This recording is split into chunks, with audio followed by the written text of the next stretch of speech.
आज मैं जो है श्रीमद् भगवत गीता की चतुर्थ अध्याय का 13 नंबर श्लोक का जो है व्याख्या करने जा रहा हूँ। उससे पहले जो है 12 नंबर श्लोक में मैं जो है एक वीडियो बनाया था, जिसमें ये चर्चा हुआ था कि भगवान नारायण के अलावा और जितने देवता है ये सब का मुक्ति देने का अधिकार नहीं है, संसार की वस्तुओं को देने का अधिकार है। और ये सब जो है कोई भी अगर इनकी उपासना करता है आगे पीछे कुछ बिना विचार किए कि साधक का भलाई होगा कि नहीं भलाई होगा, जो मांगते हो दे देते हैं। लेकिन भगवान नारायण जो है, जो इनका उपासना करता है भक्तों को, साधकों को जो है जो मांगे हुए नहीं देते हैं, बहुत सोच विचार करके देते हैं जिससे इसका कल्याण हो, अच्छाई हो। ये विषय में चर्चा हुआ था। आज जो है चतुर्थ अध्याय के 13 नंबर श्लोक जो है उसका व्याख्या कर रहा हूँ। भगवान कह रहे चातुर्वण्यं मया सृष्टं गुण कर्म विभागसः तस्य कर्तारपि मा विधिरकर्तारमव्ययम्। भगवान कह रहे हैं, हे अर्जुन, ये जो ब्राह्मण क्षत्रिय वैश्य शूद्र, ये जो 4 वर्ण है,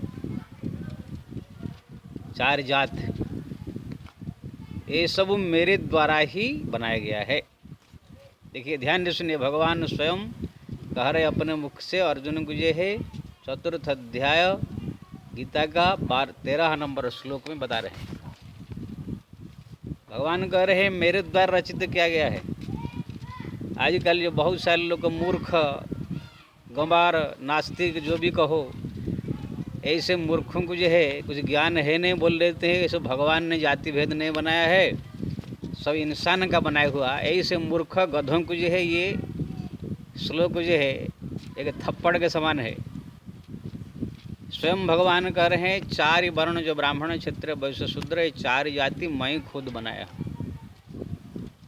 गुण कर्म विभाग, पहले जन्म में जैसे जो कर्म किया, जैसे जिसका स्वभाव था, जैसे कर्म किया, जैसे किया, उसी के अनुसार कर्म फल के अनुसार उसको मैं ये 4 जाति में विभाग किया हूँ।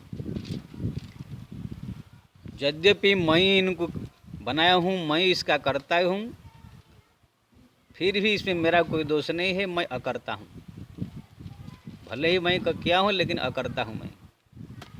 तस्य कर्तारपि मा विधिरकर्तारमव्ययम्, मेरे को जो अकर्ता समझो, ऐसे भगवान कह रहे हैं। सबसे पहले तो मैं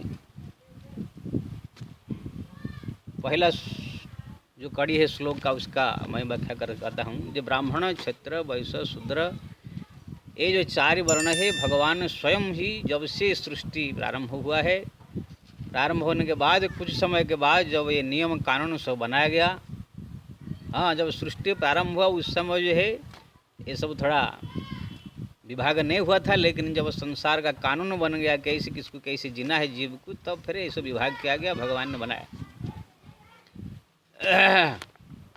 और ये सब जितने जाति धर्म है, ये पहले जन्म की जो है किए हुए कर्म का फल है। यानी जो ध्यान, तपस्या, भजन, कीर्तन, पूजा पाठ, जप तप, धर्म का आचरण करने वाले हिंदू सनातन धर्म का, वो सब जो है पहले जन्म जो किए थे, इसी जन्म में उसको ब्राह्मण हुए। जो देश रक्षा पर देश की रक्षा, धर्म की रक्षा के लिए जो अपना जान देने के लिए तैयार हुए, सदैव युद्ध लड़ाई करने के लिए तैयार हुए, वो लोग का कर्म और कुछ पुण्य कर्म देख करके उनको भगवान क्षत्रिय घर में जन्म लिए। यानी किसको किसी घर में जन्म देना, क्या कर्म फल है, ये सब जो है परमात्मा को मालूम है। हम लोग पूरा व्याख्या नहीं कर सकते हैं कि क्या कर्म करने से कौन क्या बना। जो जिस प्रकार का कर्म किया उसी के अनुसार उसी जाति में उसका जन्म हुआ। कोई अगर ब्राह्मण है, पहले जन्म में उसने अगर कोई अच्छा काम किया है, पूजा पाठ जप तप धर्म कार्य तपस्या किया है, इसलिए ब्राह्मण घर जन्म हुआ। या क्षत्रिय घर में, वैश्य घर में, शूद्र घर में, जहाँ भी जन्म लिया अपने किया हुआ कर्म के फल अनुसार ऐसे घर में जन्म लेते हैं। ये सब भगवान का बनाया हुआ है, कोई इंसान का बनाया हुआ नहीं।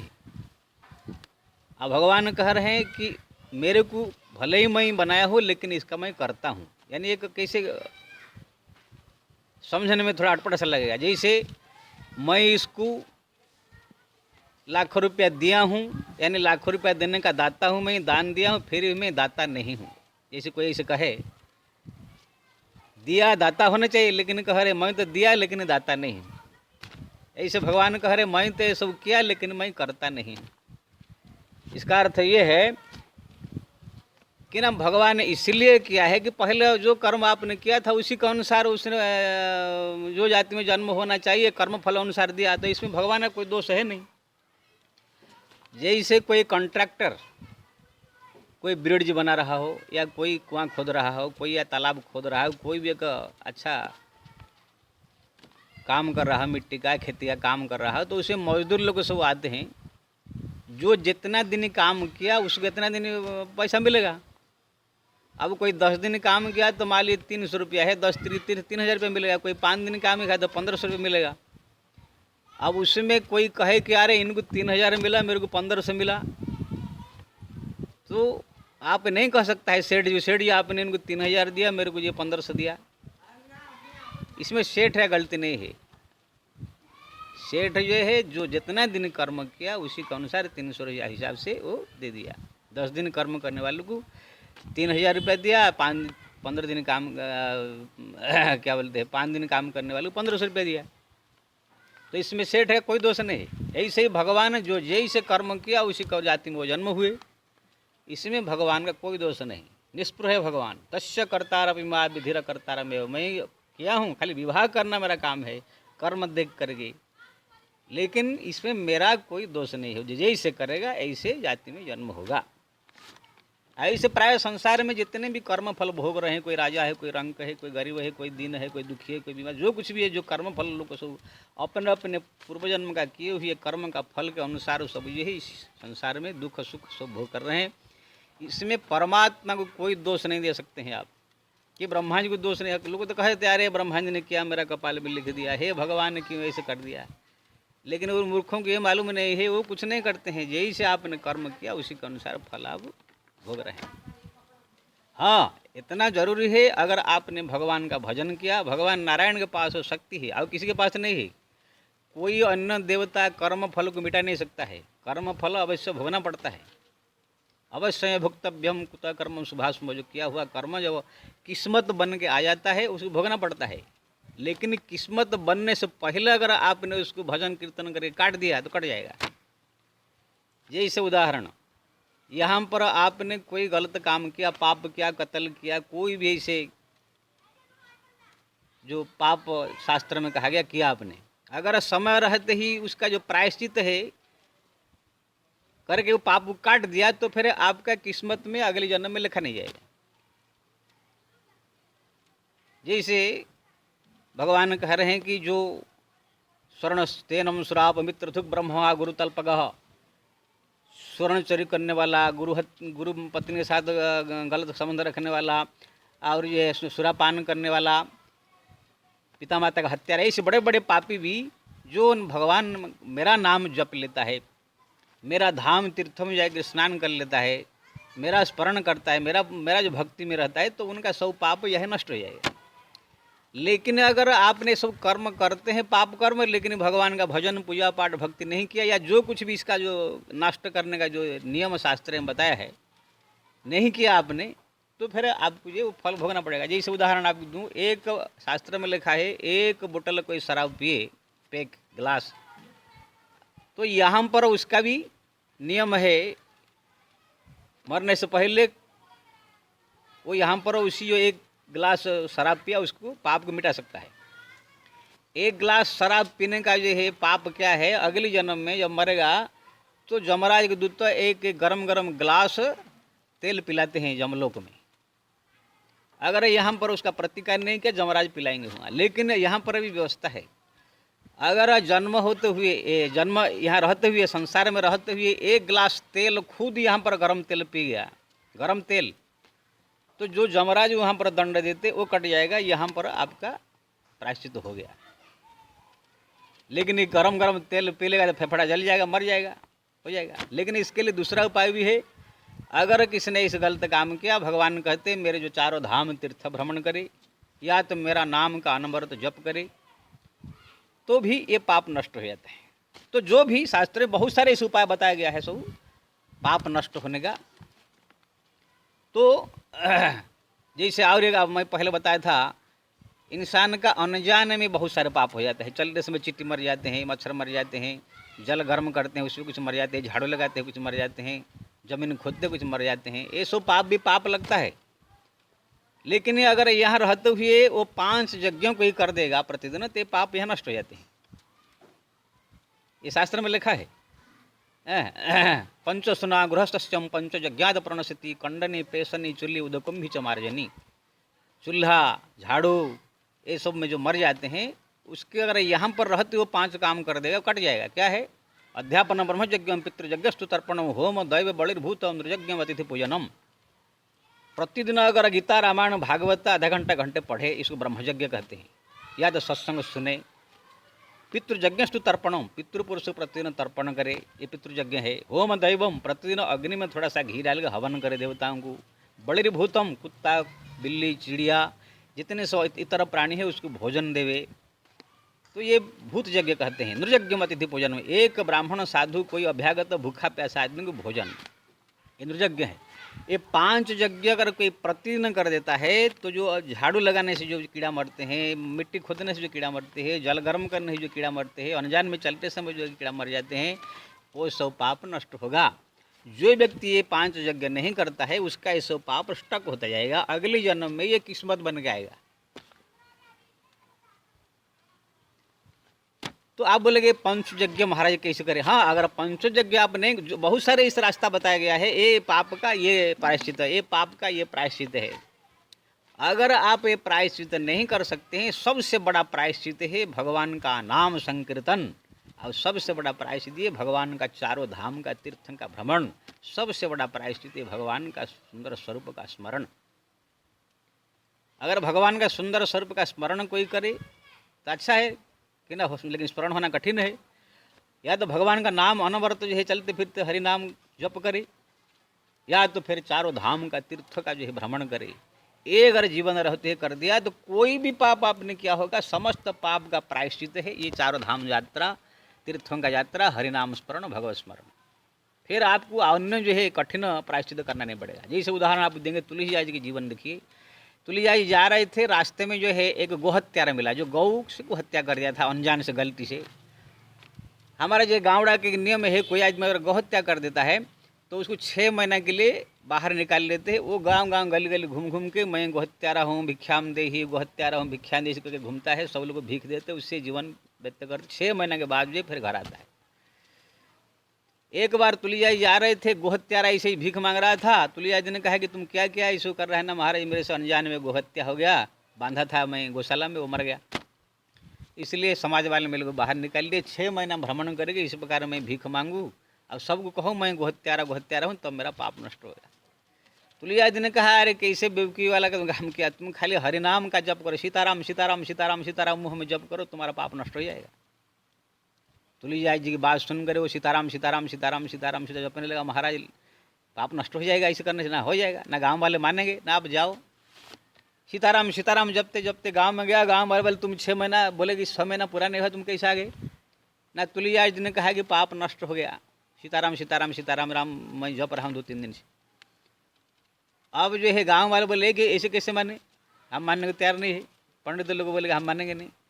ये फिर तुलसीदास जी के पास आए, तुलसीदास जी साथ में गए, गांव वालों को मीटिंग बुलाया, बोला कि आप लोग क्या करने से मानेंगे कि इनका पाप नष्ट हो गया ना। अगर भगवान शंकर को ये भोग लगाए, मंदिर हमारा शंकर जी का मंदिर है, वो इनका हाथ का लगा हुआ भोग और शंकर प्रत्यक्ष रूप में खा ले तो फिर हम मान ले। तुलसीदास जी ने कहा ठीक है भोग लगाओ। तुरंत बढ़िया व्यंजन भोग लगाया, बनाया गया।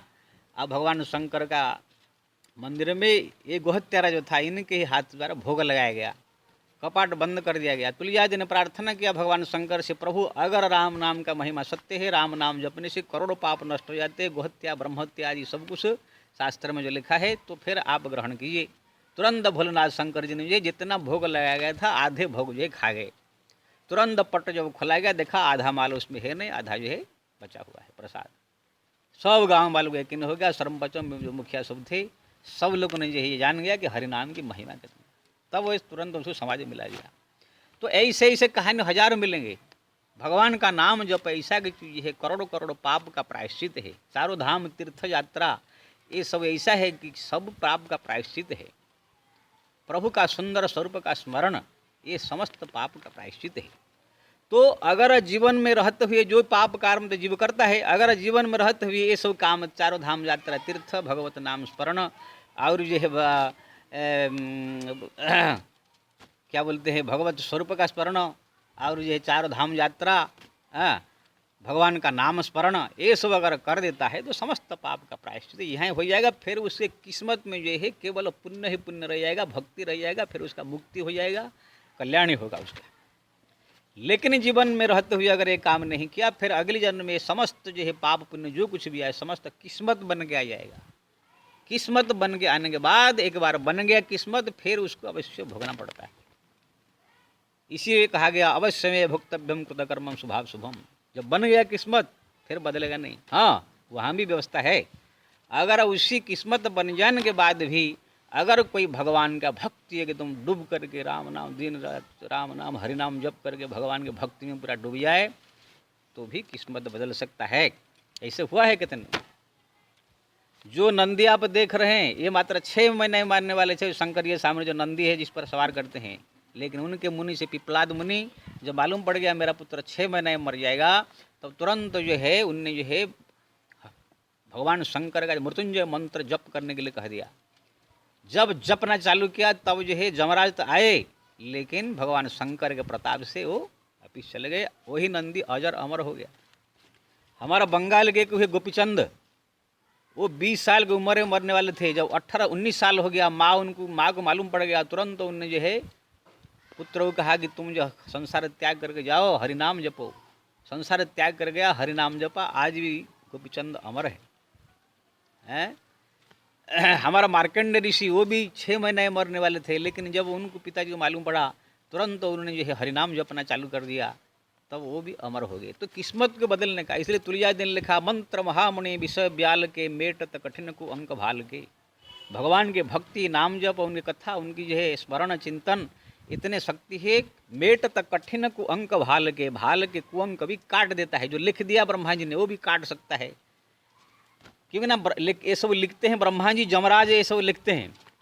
तो जमराज ब्रह्मा जी का लेख भी काट मिटाने वाला भगवान नारायण के पास शक्ति है। जैसे हमारा भारतवर्ष का कोई भी कानून अगर पास हो गया उसको भी हमारा राष्ट्रपति कैंसिल कर सकते हैं। तो इसी प्रकार से जो है ये सब व्यवस्था है। इसलिए ये जो 4 वर्ण ब्राह्मण क्षत्रिय वैश्य शूद्र ये सब बनाया गया, पहले जन्म की सब पूर्व जन्म का कर्म का फल के अनुसार बना है। अगर कोई व्यक्ति इसी जन्म में कोई ऐसे बुरा काम कर दिया, अगर उसको डर है मेरे को शूद्र घर में जन्म होना पड़ेगा, तो यहाँ पर भगवान का भजन कीर्तन साधन और जप तप करके उसको जो है यहाँ पर मिटा सकता है। अगली बार अगले उच्च घर में जन्म होगा। नहीं किया तो फिर उसके फलों के अनुसार भोग करना पड़ेगा। यहाँ व्यवस्था है।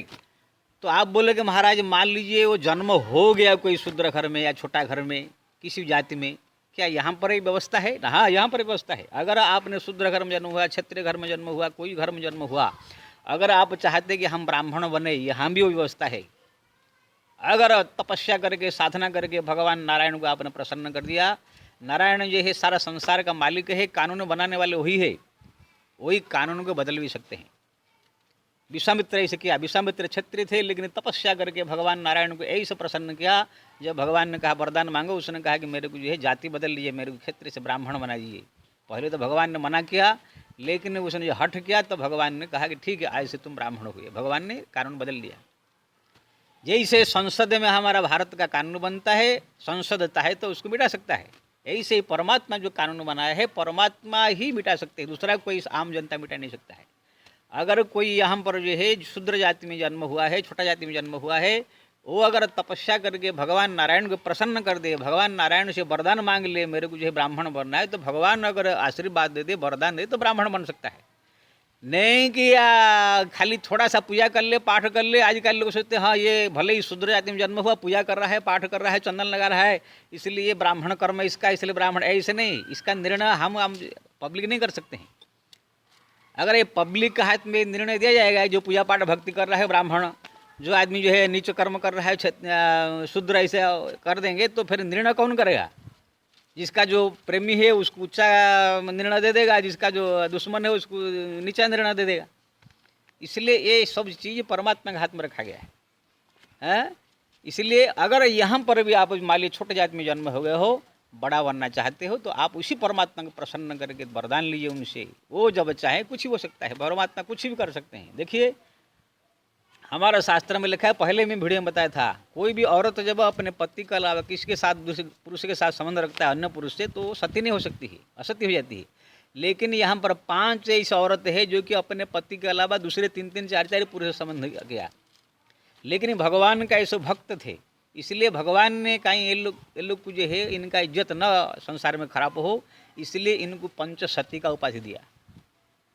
अहल्या द्रौपदी तारा कुंती मंदोदरी सथा पंचकन्या स्मरत नित्य महापातक नाशनम। अहल्या द्रौपदी तारा कुंती मंदोदरी ये सब दूसरे 3-3, 4-4 पति है, लेकिन भगवान के सब भक्ति नहीं थी, इसलिए भगवान ने सोचा इनको कोई गलत न कहे, इसलिए मेरा भक्ति नहीं है, इसलिए मैं आज को इनको पंचसती का उपाधि देता हूँ। इनका नाम स्मरण करने से बड़े बड़े पाप नष्ट हो जाएगा। देखिए वही अहल्या को द्रौपदी कुंती तारा ये सब को जो है भगवान ने सती का उपाय, कानून है भाई, कानून वो चाहे जिसको बदल सकते। भगवान परमात्मा ईश्वर है, सर्वशक्तिमान है। और सबसे बड़ी चीज़ है कि आजकल जो प्रधानमंत्री राष्ट्रपति बनते हैं वो चुनाव से बनते हैं, लेकिन वो परमात्मा कोई चुनाव से नहीं बने हैं, वो स्वयं शक्तिशाली है। कोई उनके सामने कोई जैसे हमारा कोई आंदोलन कर दो या कोई आकर के बस जला दो या कोई ट्यूबलाइट फोड़ दो या कुछ ऐसे भीड़ करके आंदोलन कर दो तो सरकार बदल जाता है, कानून बदल जाता है, ऐसा नहीं है। वो स्वयं सर्वशक्तिमान खुद है। कोई अगर वहाँ पर दंड दिखाएगा सीधा उनको दंड दे करके कानून वो बना कर रखते हैं। तो यहाँ पर भी अगर कोई छोटे जाति में इसको लगे उनको तो तपस्या करके यहाँ पर बदल सकता है। ऐसे हुआ है। देखिए हमारा जो है कि सबरी माता सबरी छोटे जाति की थी, लेकिन यही से भगवान का भक्ति किया। जब भगवान राम पहुँचे समस्त ऋषि मुनि महात्मा उनको अपने आश्रम में बुला रहे थे, लेकिन कहा नहीं जाए, सीधा सबरी का आश्रम में जा करके उनका झूठा बेर भी खा गए। रैदास थे हमारा चमार, लेकिन भगवान जो है उनके इतना प्रिय थे, जब भी बुलाते तो चली आती थी। तो इसी प्रकार यहाँ भी व्यवस्था है। इसलिए जो भगवान का इसी व्यवस्था को जो है कोई इनकार नहीं करना चाहिए। ये जाति इंसान बना दिया इसे नहीं करना चाहिए। भगवान स्वयं कह रहे हैं चतुर्वर्ण में आसुष्टम गण कर्म विभाग सह तस्य कर्तारपिमा विधीर कर्तारम्यम। अब मैं ये कहूँगा सबसे पहले, मैं बताया था वीडियो में, ये छोटा बड़ा जो जाति है खाली ये जाति में ही नहीं है, हर एक डिपार्टमेंट में है। आप पुलिस डिपार्टमेंट में जाइए, एक डीसीपी होगा, कमिश्नर होगा, हवलदार होगा, इंस्पेक्टर होगा। क्या वहाँ पर जाने के बाद हवलदार जाकर इंस्पेक्टर को सलाम करता है, वो जाकर डीसीपी को प्रणाम, इंस्पेक्टर प्रणाम करता है, डीसीपी जाकर कमिश्नर को प्रणाम करता है। वहाँ पर सब, आप कोई सेठ के कंपनी में जाइए, वहाँ पर जो सेठ होगा सेठ को मैनेजर प्रणाम करता है, मैनेजर को जो सब कामगार लोग प्रणाम करते हैं। उसमें जो मुखिया सब एक दूसरे का हर एक डिपार्टमेंट है। नेतागिरी आप जाइए, नेताओं के पास जाओ तो जो बड़ा बड़ा नेता को छोटे छोटे नेता सब उनको जब सलाम करते हैं। तो ये छोटा बड़ा हर एक डिपार्टमेंट में है। ये संसार में सब समान नहीं हो सकते हैं, छोटा बड़ा से ही ये दुनिया बना हुआ है। जड़ चेतन गुण दोष समय विश्व किन्न करतार। जड़ चेतन गुण दोष अच्छा बुरा छोटा बड़ा से संसार बना हुआ है, सब एक जैसे नहीं हो सकते हैं। तो जब हम हर एक डिपार्टमेंट में जाते हैं, बड़ों को प्रणाम करते हैं, तो यहाँ पर समाज में भी हमारा जो शूद्र है ब्राह्मण को आदर दे सम्मान दे, क्षत्रिय को आदर दे सम्मान दे, जो वैश्य है क्षत्रिय है ब्राह्मण को आदर दे, जो वैश्य है क्षत्रिय को आदर दे। इसका अगर लालन पालन करेंगे तो ये धर्म का अगर हम ठीक से पालन करें तो इससे कौन सा हर्ज है।